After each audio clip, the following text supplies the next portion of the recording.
when they are going to start choosing the running mate, hapo ndo cracks itaappear from both the coalitions, Azimio and Kenya Kwanza. It's gonna be a tough race, and the question in everyone's heads is in Kenya, who is going to be the second elected deputy president of the Republic of Kenya? Who is it? Candidate. And running mate, where will they come from? That will come, the running mate will come from the mountain at the appropriate time. President katika Kenya Kwanza ni lazima kikuje hapa kwa chama cha ANC na awe Musalia Mudavadi. So we can't be here wrangling about, say, the name of a coalition. What's in a name, as they ask? It's just a name. But I am telling you that as SG of ODM, the document that I signed was, in fact, it provides in Article 1, the name of the coalition is stated on the document as Azimio la Umoja. In Article 4, it says the party slogan shall be Azimio, One Kenya. It's a slogan.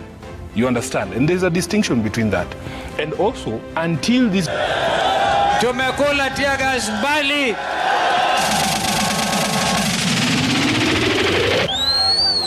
Mimi nilikuwa nikidhani Raila atasema safari hii Kalonzo tosha. To use this occasion, my brother, to tell you, we will pay you in equal measure one day. Let's start na kampia baba, Azimio la Umoja. Emmanuel To now reports Raila has dispelled reports that he had settled on former Gatanga Member of Parliament Peter Kenneth as his preferred running mate. The Mount Kenya region, where a section of women leaders from central Kenya endorsed Martha Karua to be deputy president in the forthcoming general elections. Kwa roho safi, wa Kenya nasema Raila Odinga tosha mara ya tatu. Kuja hapa ndugu yangu.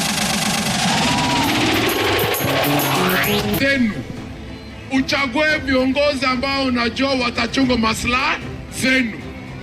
Tafadhali usichague waizi tafadhali. We have Kalonzo Musyoka, tuko na Martha Karua, tuko na Gideon Moi pale, na tuko na we have Peter Kenneth. Four people who are really like cozy, wako around up, they really want to give them the option of deputy president. Alafu they have been all key players in ODM since. People like Ali Hassan Joho and Oparanya. They have always been around, walikuwa nataka maybe hoping that they will climb the rank to be the deputy president of this country when Raila will be given the chance to run. They have been ODM diehards.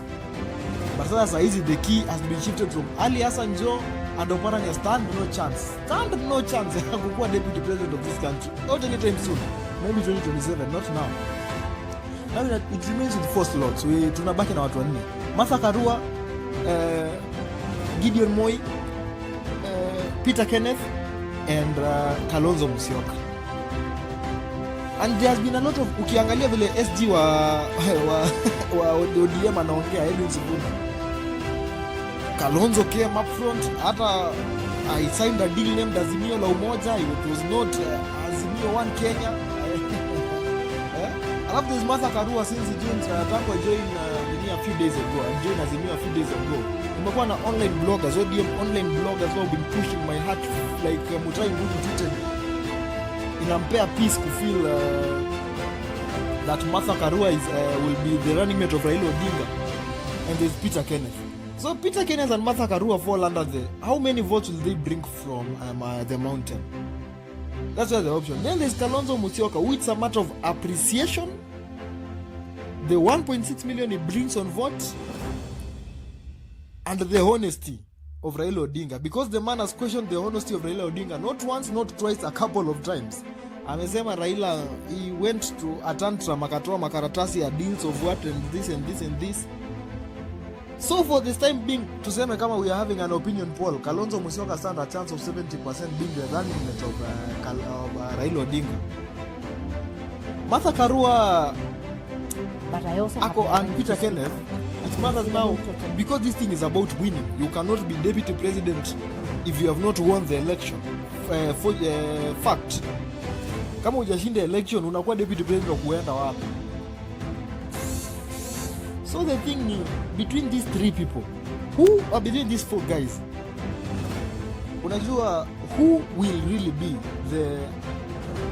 running mate of Raila Odinga.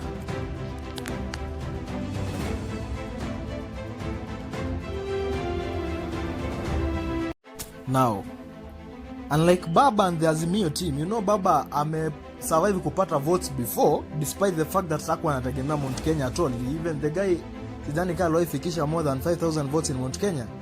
But in Kenya Kwanza, William Ruto needs the mountain votes in block, in huge numbers, ndo atoboe ku beat his opponents. What say you of Rigathi Gachagua as Deputy President William Ruto's running mate in 2022? Well, let's... Kazi ya kuweka Moses Kuria akiwa Deputy President wa taifa tukufu la Kenya imeanza hapa Juja. Who should deputize him come 2022?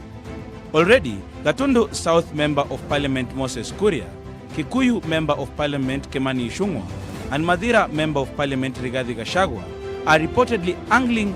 Matatizo yetu huanzia kwa mambo ya uchaguzi. Kwa hivyo tunasema, je, tumejifunza nini kwa yala? He really needs the Mount Kenya votes.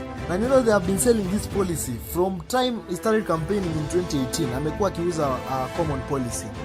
The policy is like, I'm going to be president and I'm going to choose a running mate from your backyard. So the Kikuyus, most of them, majority of them, wanamsupport, wanajua at least our son somewhere is benefiting. It's like we are voting for our son. We are creating our future president. But now something has changed. ANC na Ford Kenya wakafunga deal ndani ya UDA. Not ndani ya UDA, ndani ya Kenya Kwanza. They formed a coalition. Wali stipulate not about positions, not about everything yanasema. Then kuna senator huko, super senator Ushago anaitwa Cleophas Malala, amekuwa akipiga kelele sana. The guy insists that Musalia Mudavadi must be the deputy president of the Republic of Kenya. Must be, I mean, the running mate of William Ruto. Na atatoka ANC. On the other hand, there is Rigathi Gachagua, frontline na fighter wa Mount Kenya. He said they talked with the ANC were running away from uongo ya Raila Odinga, so they didn't come on board, not knowing that the deputy president or the running mate of William Ruto atatoka Mount Kenya. They were aware from the start that the deputy president who will deputize Ruto will come from Mount Kenya. Now, let's say on an honest fact hapa hivi, I still think that the mountain stands a very high chance of producing the running mate of William Ruto. Though we don't know who. Tumesikia of late hapa akisema ni Ndindi Nyoro. Tumesikia hapa Rigathi Gachagua. Kaka hivi unasikia kidogo nani, but the mountain has a huge chance because this thing, as I've said before, ni about votes. It's about the number of votes that you bring on board. If Western, which I still believe is a Baba stronghold, Western, if Ruto has gotten a lot of votes huko Western, maybe 30% of it. No matter if he chooses Musalia Mudavadi as his running mate or Moses Wetangula, still the votes will be, and a huge chunk of votes kutoka Mount Kenya inaweza potea. But when he gets the block from the mountain, now that small chunk of Mount Kenya, out of Western, that small chunk of Western and a block of Mount Kenya, the guy will definitely win the election. So he will 70% itatoka mountain. I still think so. He has a 70% chance of choosing a running mate from Central. Na hapa hakuna kuenda mbali. The guy who has always been there, he watched the NDC, the Kenya Kwanza UDA NDC. Rigathi Gachagua, a member of parliament, alikuwa amekaa hapo mbele kabisa.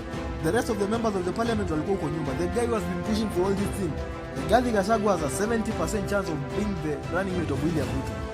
Musalia Mudavadi, I'll give him a 30 because he came on board juicy. He doesn't bring that huge votes. I don't know if Rigathi is really that popular in Central. Maybe hata julikani, but he stands a huge chance of being the deputy president of deputizing William Ruto. Now, it's all about numbers. If you don't win the election, whether you are running mate or I don't know where, you are umeenda nyumbani. You have gone home for 5 years, 5 cold years. Kalonzo Musyoka has been in the cold for the past 10 years. Musalia Mudavadi has been in the cold for 10 years. When you lose, you go home for good. For the next, utaonekana hapa 2027 ukipiga campaign. So it all comes down to numbers. Martha Karua, Peter Kenneth, Gideon Moi combined, if they cannot bring over 1.6 million votes, if they cannot bring over 1.6 million votes on board, it's baseless, it's pointless. Raila can't risk losing the 1.6 of Kalonzo if anajua huku atapata kitu from Central or from these other guys, from Peter Kenneth and Martha Karua and Gideon Moi. So it all comes down to numbers. The running mates will be selected based on how many numbers they bring on board. William Ruto became deputy president because of the 1.9 million votes alileta Jubilee. So, and the same vile na Kenya Kwanza. If Musalia Mudavadi can't bring the enough numbers and Mount Kenya has a chance of bolding out if they are not given the running mate position, itabidi Baba Musalia amewekwa kwa bench kidogo atulia. I don't know how they'll fix themselves, but it all comes to numbers. All the key players know it. Know that it's all about numbers. Good politicians know it's about numbers. It's not about your self-interest because you don't choose yourself to parliament. Your numbers choose yourself to government. So that's it. Either it will be Musalia Mudavadi or Rigathi Gachagua or Ndindi Nyoro or Martha Karua or Gideon Moi or Kalonzo Musyoka, then we'll see. Time inafika. We have almost a month before 9th May. At least, let me know in the comment section what you think or who you think will be the next Deputy President of the Republic of Kenya. Thanks for your time.